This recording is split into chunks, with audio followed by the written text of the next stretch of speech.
Tennis, Gauff hopes to copy insane Osaka fashion statement, but not yet.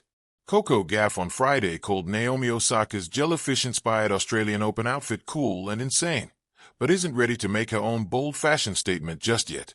Japan's four-time Grand Slam champion Osaka made global front and back-page headlines after emerging for her first match in Melbourne this week holding a white parasol complete with matching wide-brimmed hat and gauzy veil. She took those off for the match itself, but her turquoise and green tennis kit carried on the theme with tendrils hanging from the sleeves. That was really cool, the 21-year-old American Gauff said after reaching the last 16. Gauff has won the US Open and French Open, but she has never triumphed at the Australian major. Osaka is a two-time former champion in Melbourne, and for that reason, can pull off such an eye-catching fashion move, said Gauff. We have had ideas in the past, but I feel like I have always wanted to do it if I won the tournament before, said Gauff, the third seed. That was an insane arrival, and I thought it was really cool, she added of Osaka's grand entry. I think what she's doing for the sport and the fashion I think is cool and bringing new eyes to the sport. On a tennis court, everything moves fast, the ball, the feet, the thoughts.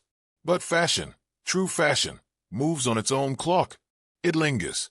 It waits for the right moment to arrive with a little drama.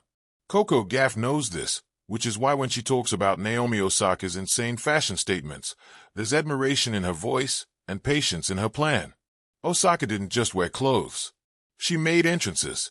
Over the years, the four-time Grand Slam champion turned tennis stadiums into runways, pairing elite performance with bold self-expression.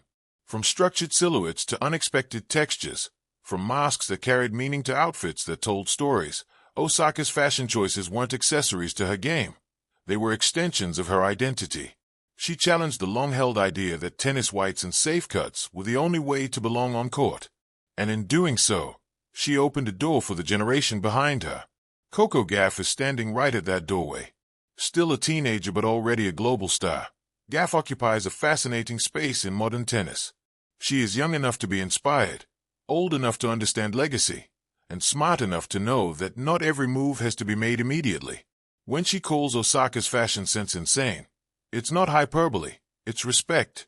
Respect for the confidence it takes to be different in a sport that has often prized tradition over individuality. Yet Gauff isn't rushing to copy that blueprint outright. For now, her approach is quieter, cleaner lines, subtle statements, a balance between youthfulness and professionalism. On court, she favors looks that complement her speed and power, outfits that move with her rather than announce her arrival before the first serve.